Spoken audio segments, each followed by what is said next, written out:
वो तो इन ऊंची ऊंची पहाड़ियों में रहता है और वहीं पे निवास करता है।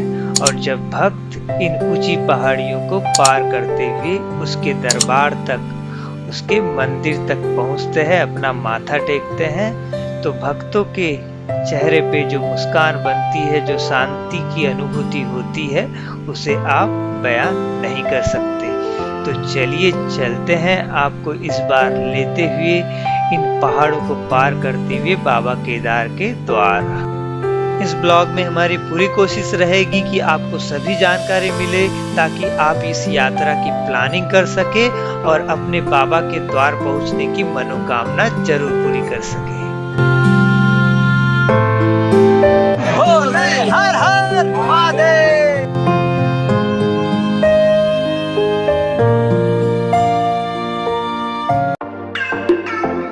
बाबा केदारनाथ की यात्रा स्टार्ट होती है गौरीकुंड से और उसके लिए पहुंचना होता है आपको सोनप्रयाग, क्योंकि सोनप्रयाग से आगे आपकी प्राइवेट और कमर्शियल व्हीकल नहीं जाती है। तो स्टे के लिए ऑप्शन होता है फाटा।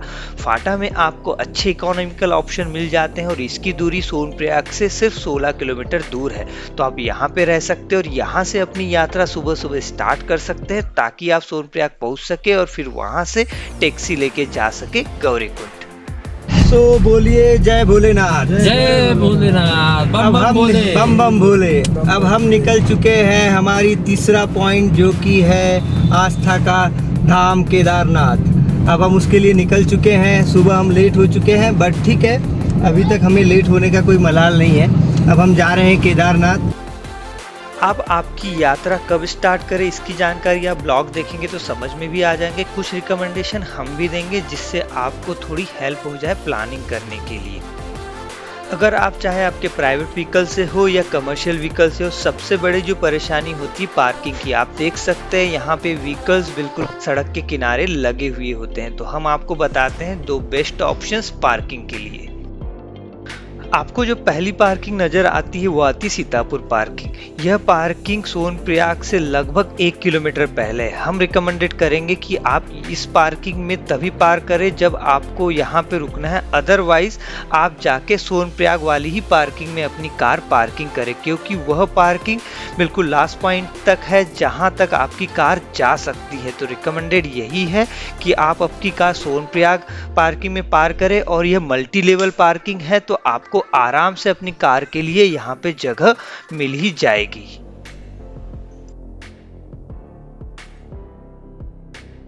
दोपहर के बज रहे हैं 11 और हम हैं अभी सोनप्रयाग मल्टी लेवल पार्किंग में। यहाँ से हम अपनी यात्रा चालू कर रहे हैं। यहाँ तक ही हम अपनी प्राइवेट कार लेके आ सकते हैं। आप देख रहे हैं यहाँ अधिकतर कार पार्किंग है। अब हम यहाँ से जाएंगे टैक्सी स्टैंड, वहाँ से जाएंगे गौरीकुंड। गौरीकुंड तक शायद 40 या 50 रुपये लेते हैं और वहाँ से हमारी एक्चुअल ट्रैकिंग स्टार्ट होगी बाबा भोले के लिए। नीचे देख के समझ जाएंगे कि मैं कितने ऊपर में हूँ। मल्टी लेवल पार्किंग है। यहाँ पे पार्किंग के चार्जेस 48 आवर्स के लिए 400 है, जो कि रिजनेबल है। आप यहीं पे पार्किंग करें, आपकी व्हीकल सेफ भी रहेगी।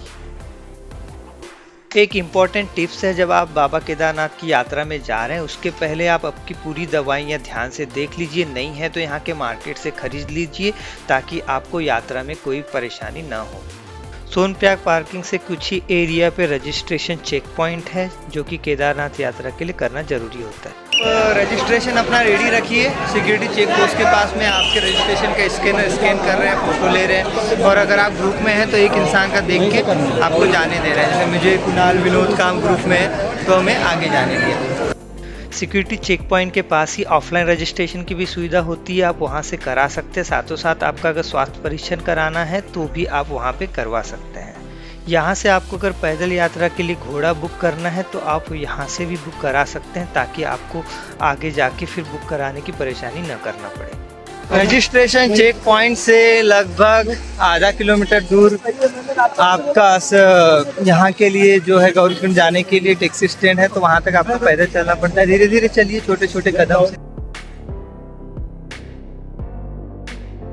एक लोहे का ब्रिज मिलता है। लोहे का ब्रिज क्रॉस करने के बाद एक टैक्सी स्टैंड रहता है। टैक्सी स्टैंड पे गाड़ियाँ लगी रहती है, वहाँ पे बैठ सकते हैं। प्राइवेट कार राइड नहीं रही, अब पब्लिक कार हो चुकी है। यहाँ से हम पब्लिक कार कमर्शियल व्हीकल से जा रहे हैं। देखते हैं, इसका भी अपना एक मजा लेते हैं। अभी लगभग 15 मिनट से जाम लगा हुआ है ऊपर जाते हुए, अभी तक हम गौरीकुंड पहुँचे नहीं हैं। मैं आपको दिखा देता हूँ, पीछे में ये जाम लगा हुआ है। 2 घंटे के लंबे जाम के बाद हम लोग अभी यहाँ पहुँच चुके। इसी पॉइंट तक शटल ड्रॉप करती है, फिर आपकी पैदल यात्रा स्टार्ट हो जाती है।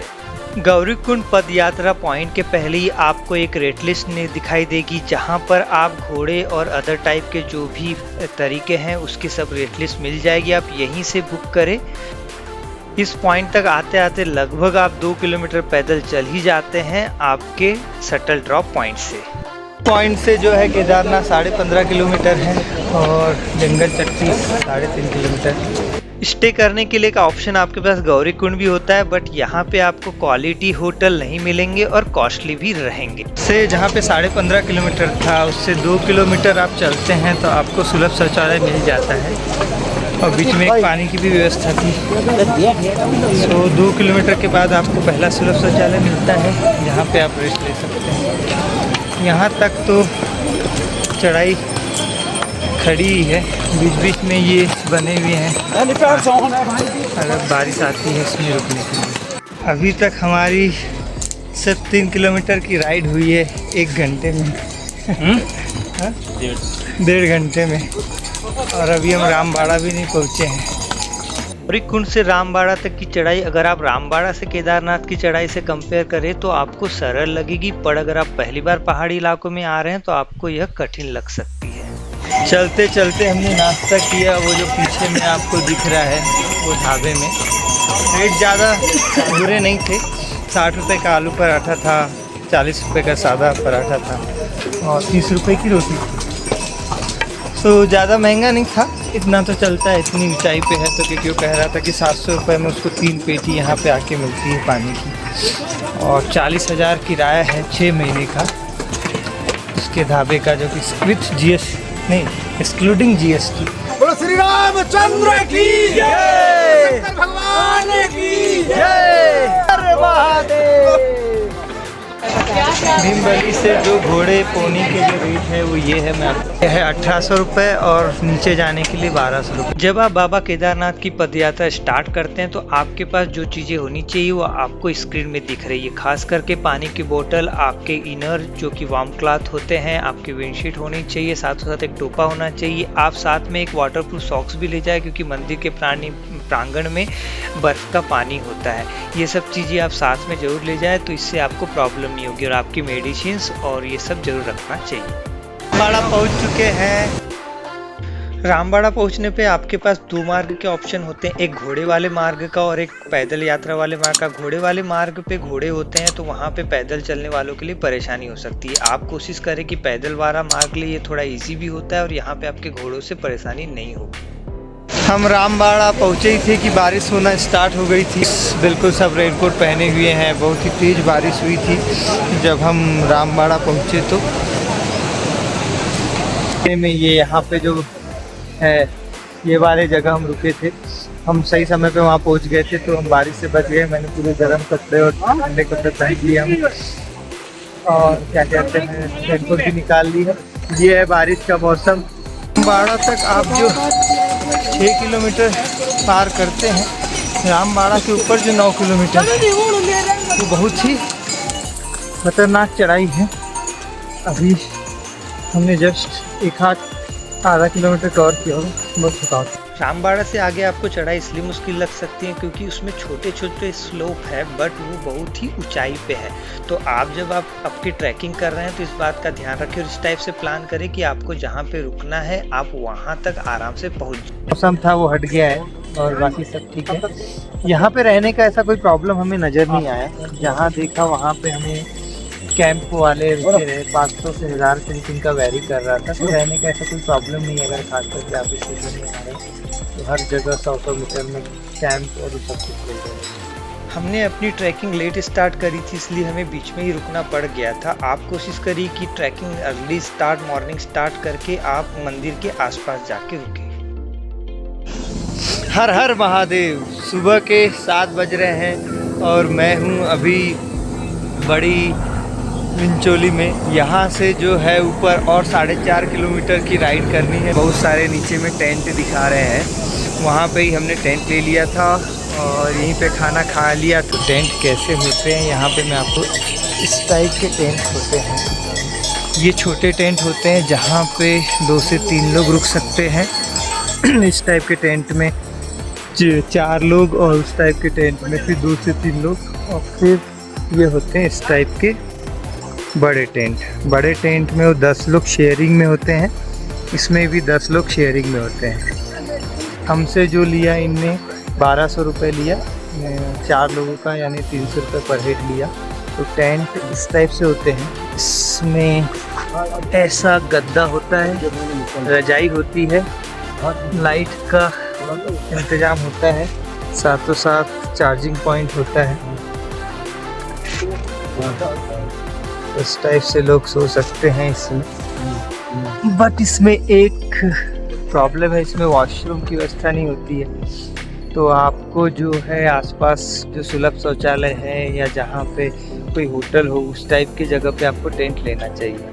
केदारनाथ में अर्ली मॉर्निंग उठ के यहाँ के प्राकृतिक दृश्यों का आनंद जरूर लीजिए, आपको ये रिफ्रेश कर देंगे। यहाँ की वादियों का व्यू, यहाँ के पहाड़, बर्फ़ों के पहाड़ आपको एक अलग ही टाइप की अनुभूति का अनुभव देंगे। तो अगर आपके पास मौका है तो यहाँ सुबह जल्दी उठिए और यहाँ आसपास की प्राकृतिक दृश्यों का आनंद जरूर लीजिए। अभी हम पहुँच चुके हैं घोड़ा पड़ाव। ये केदारनाथ टेम्पल से 2 किलोमीटर पहले है। अगर आप घोड़े की सवारी करते हुए आते हैं तो आपको इसी पॉइंट पर ड्रॉप किया जाएगा और यहाँ से आपको 2 किलोमीटर पैदल मंदिर की तरफ जाना होगा। वापसी के लिए भी आपको इस पॉइंट पर आना होगा और यहीं से घोड़ा आपको नीचे के लिए गौरीकुंड के लिए मिलेगा। ये यहाँ पे बेस कैंप की रेट है जो कि ऑनलाइन बुकिंग पर मिलते हैं। GMVN का जो सबसे पहला बेस कैंप मिलता है वो नंदी बेस कैंप है। अगर आप ऑनलाइन बुकिंग कर रहे हैं तो ये आपको ध्यान रखना है। केदारनाथ की यात्रा हेलीकॉप्टर से भी की जा सकती है, जो लोग पैदल नहीं जा सकते और जिन यात्रा हेलीकॉप्टर से करना चाहते हैं। इस यात्रा के साथ में आपको VIP पास भी मिलता है, तो आप एक ही दिन में यात्रा करके आप वापस हो भी सकते हैं। तो आपका रहने का और वेटिंग टाइम मैनेज हो जाता है। आपको यह यात्रा IRCTC की साइट से ही बुक करनी चाहिए, क्योंकि बहुत सारे स्कैम होते हैं।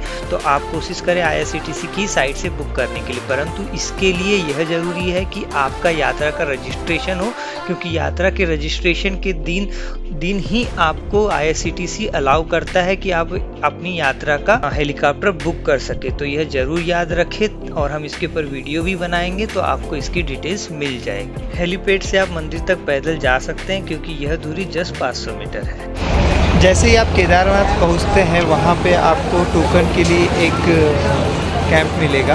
आपको वहाँ पे जाके टोकन है, वो टोकन लेने के बाद बाजू से ऐसी दर्शन की लाइन बनेगी। तो टोकन लेने के लिए ऐसा जाना पड़ेगा, आपका रजिस्ट्रेशन स्कैन करना होता है। हमने टोकन ले लिया, मैं आपको तभी प्रोसेस दिखाता हूँ कैसे कर रहे हैं। जब आप यात्रा पे हो तो आपके मोबाइल की बैटरी ड्रेन हो जाए और आप मोबाइल से रजिस्ट्रेशन ना दिखा पाए, तो यह ज़रूरी है कि आप आपके रजिस्ट्रेशन की हार्ड कॉपी रखें। ऐसा आपका स्कैनर जो कोड रहेगा जो कि आपके रजिस्ट्रेशन पे रहेगा उसको स्कैन करेंगे, बार कोड को स्कैन करेंगे और उसके बाद में इंडिविजुअल का मिलता है। यानी जैसे 4 लोग हैं तो 4 का आपको रजिस्ट्रेशन स्कैन करवाना पड़ेगा। इस टाइप से मिलेगा। मेरा नाम है, कोड है, मेरी एज है और स्लॉट टाइम है। ये पता चला कि स्लॉट टाइम का महत्व उतना तो ज़्यादा नहीं है, आप किसी भी टाइम में एंट्री दे सकते हैं, बट टोकन लेना ज़रूरी है, अदरवाइज़ गेट से आपको वापस भेज दिया जाएगा। भगवान के मंदिर को नहा के जाना ज़रूरी होता है, इसलिए अगर आपको नहाना है तो मंदिर की जहाँ लाइन होती है उसी के वहाँ पे गर्म पानी की व्यवस्था है। 100 रुपये पर बाल्टी लिया जाता है, तो आप यहाँ पे नहा सकते हैं। और इधर है लेडीज़ लोगों के लिए क्लोज कैंप है, आप वहाँ पे नहा सकते हैं। तो आपको जो मिलेगा कि यहाँ पे एंट्री आपको इस साइड से, यहाँ से एंट्री मिलती है और इस साइड में आपको जाना है। अब हम बाबा के दर्शन के लिए लाइन में लग गए हैं और कल से हम 2 बजे से ट्रैकिंग कर रहे हैं, पैदल यात्रा कर रहे हैं। 10 बजे तक करी 8 घंटे, आज लगभग 3 घंटे की करी, तो टोटल 11 घंटे में सोच लीजिए 3 घंटे हटा दीजिए रेस्ट के। भगवान के मंदिर के लिए अगर आपको प्रसाद लेना है तो जहाँ से आप लाइन लगते हैं उसी रास्ते में आप ले सकते हैं। साथों साथ वहाँ पे बहुत कंस्ट्रक्शन वर्क चल रहा है, तो हो सकता है जब आप जाए तो आपकी लाइन में जो वेटिंग टाइम है वो शायद कम हो जाए।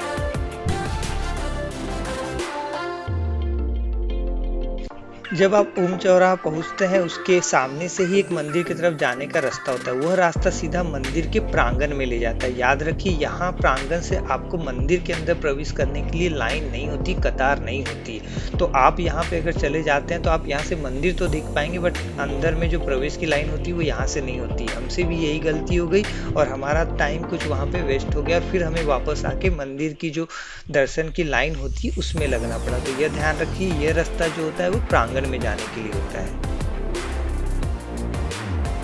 अभी बाबा के दर्शन के लिए नया कॉरिडोर बना है, जहां से लाइन में लगते हुए, कतार में लगते हुए आपको बाबा के दर्शन होते हैं। बट यहाँ पे बहुत ही भीड़ रहती है, तो अपना ध्यान रख के यहाँ पे कतार में लगते।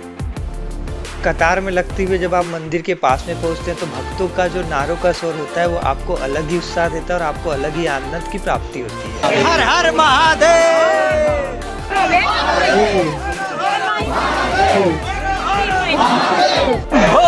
हर हर महादेव। दर्शन करके बाहर आए हुए हैं। यहाँ पे बहुत भीड़ है, बट पुजारी लोग दर्शन करा रहे हैं। आपको दर्शन होते हैं, आपके प्रसादों को छुआ जाता है। अच्छे से दर्शन हो गए हमारे, बिल्कुल फटाफट हमारे दर्शन वगैरह हम आ गए। अब थोड़ी खुशी हो रही है, जितनी थकान थी 14 किलोमीटर के क्रॉस होने की, 16 किलोमीटर चलने की, वो सब मिट गई है यहाँ पर। मंदिर में बाबा केदारनाथ के दर्शन के बाद यहाँ पर अब आराम से बैठे मंदिर की भव्यता का आनंद लीजिए और साथों साथ अलग दूसरे जो पॉइंट है उन्हें भी विजिट करें, दर्शन करें, जैसे कि भीमशिला, शंकराचार्य जी की समाधि और पीछे में बाबा भैरवनाथ है। ये सब पॉइंट आपको विजिट करने चाहिए। आसपास के मंदिर भी विजिट करना चाहिए।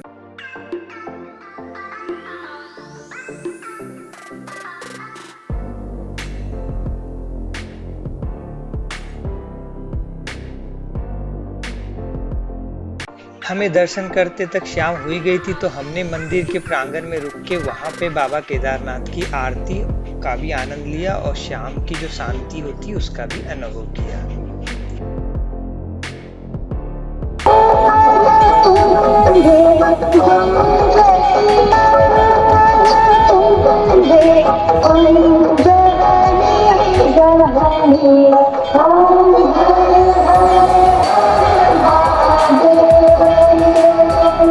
चलिए, आपके लिए जो सबसे इम्पोर्टेंट थिंग्स है वो मैं आपको बताता हूँ कि केदारनाथ यात्रा कैसी करनी चाहिए। तो केदारनाथ यात्रा हरिद्वार से भी की जा सकती है, बट नॉर्मली लोग यहाँ पर गंगोत्री के बाद आते हैं। तो गंगोत्री से यहाँ आने के लिए नॉर्मली एक दिन आपके पास होना चाहिए। यानी गंगोत्री आप सपोज़ 10th को कर रहे हैं, तो आप यहाँ का प्लान 11th और 12th को छोड़ दीजिए और 13th को करिए, क्योंकि एक दिन में आप आ सकते हैं, लेकिन आपके पास मिनिमम 2 दिन का गैप होना चाहिए, तो आप यहाँ आ सकते हैं। जैसे आप आ जाइए 10th को कर रहे 11th 12th की इवनिंग तक आप आके रुक जाइए सोनप्रयाग में रुक जाइए। फिर आप वहाँ से सुबह सुबह आप स्टार्ट करिए, आराम से स्टार्ट करिए, कोई जल्दी करने की ज़रूरत नहीं, क्योंकि आपको केदारनाथ पहुँचने का जो टारगेट रखना है वो रखना है शाम को 4 से 5 बजे तक। 4 से 5 बजे तक आ जाइए, यहाँ पे आराम से कोई होटल लीजिए, ये लीजिए, और यहाँ पे 7:30 बजे आरती के लिए आ जाइए। आपने 7:30 बजे आरती कर ली, उसके बाद आप वापस कैंप में जाइए, आराम करिए। अगले दिन सुबह उठ के जल्दी दर्शन की लाइन में लगिए, यहाँ पे दर्शन करिए और फिर यहाँ से आप वापस हो जाइए। तो इस टाइप से आप कर सकते हैं, तो आप थकेंगे भी नहीं और आपको भीड़ भड़ाके का ये भी नहीं होगा। अब सबसे इम्पॉर्टेंट थिंग्स कि आपको क्या क्या लेके चलना चाहिए, ये बहुत इंपॉर्टेंट थिंग है। सब आपको ज़्यादा बड़ा बैकपैक लेके नहीं चलना चाहिए, आपको छोटा बैकपैक लेके चलना चाहिए। उसमें जो सबसे ज़रूरी चीज़ें हैं, आपके पास 2 जोड़ी मोजे होने चाहिए। एक वाटर प्रूफ मोजा होना चाहिए, क्योंकि यहाँ पे जब आप नंगे पैर चलते हैं तो बर्फ़ का पानी आपको परेशान कर सकता है। आपके पास इनर होना चाहिए, लेडीज़ों के लिए भी, अगर उनकी अंदर साइड का गर्म कपड़े हो वो होने चाहिए। और साथों साथ आपके पास एक जैकेट होना चाहिए, जैसे मेरा विंडशीटर जैसा था, तो वो इनर प्लस वो होके आपका हल्का हो जाता है और आपके लिए हेल्पफुल हो जाता है। टोपा होना चाहिए, आपके पास अच्छे शूज़ होने चाहिए, हल्के शूज़ होने चाहिए, आपके पास बैटरी बैंक होना चाहिए, आपका चार्जर केबल होना चाहिए, आपके पास एक मेडिकल किट होनी चाहिए जिसमें कि पूरी जो भी आपकी दवाएं हैं वो सब होना चाहिए। वाटर की बॉटल यूज़ एंड थ्रो वाली करिए, बिस्लरी की लेते जाइए, फेंकते जाइए, ज़्यादा वज़न लेने की ज़रूरत नहीं। तो ये सब इम्पॉर्टेंट चीज़ें हैं जो आपको लेना चाहिए, और अगर जो भी मुझे मिस हो रही है तो मैं ब्लॉग में वो कवर कर दूँगा। सुबह सुबह की यात्रा हम स्टार्ट कर रहे हैं। अब रात में यही रुक गए थे। कैंप देख लीजिए, गवर्नमेंट ही कैंप है, तो आप ऑनलाइन बुक कर सकते हैं। इस टाइप के कैंप रहते हैं, अच्छे वाटरप्रूफ कैंप है।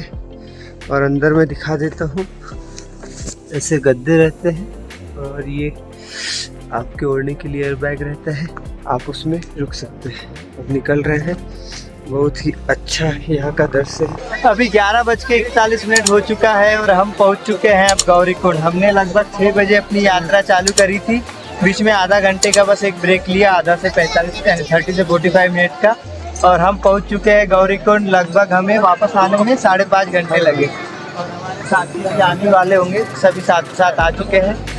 अब यहाँ से निकल रहे हैं नीचे और फिर पार्किंग तक जाएंगे, फिर सीधा बद्रीनाथ के लिए। तो यहाँ पे हमारा केदारनाथ का ब्लॉग खत्म होता है। अब मिलते हैं बद्रीनाथ। हर हर महादेव। उम्मीद करते हैं इस ब्लॉग को देखकर आप बाबा भोलेनाथ, बाबा केदारनाथ की यात्रा का प्लान आराम से कर सकेंगे और सभी परेशानियों से बच सकेंगे। आप यह ब्लॉग है अपने दोस्तों के साथ, अपने फैमिली के साथ शेयर करिए ताकि वह आराम से अपनी केदारनाथ यात्रा का प्लान कर सके। हमारा वीडियो देखिए, कमेंट करिए, जो भी फीडबैक है वो बताइए ताकि हम अपने ब्लॉग, आने वाले ब्लॉग में इम्प्रूवमेंट कर सकें।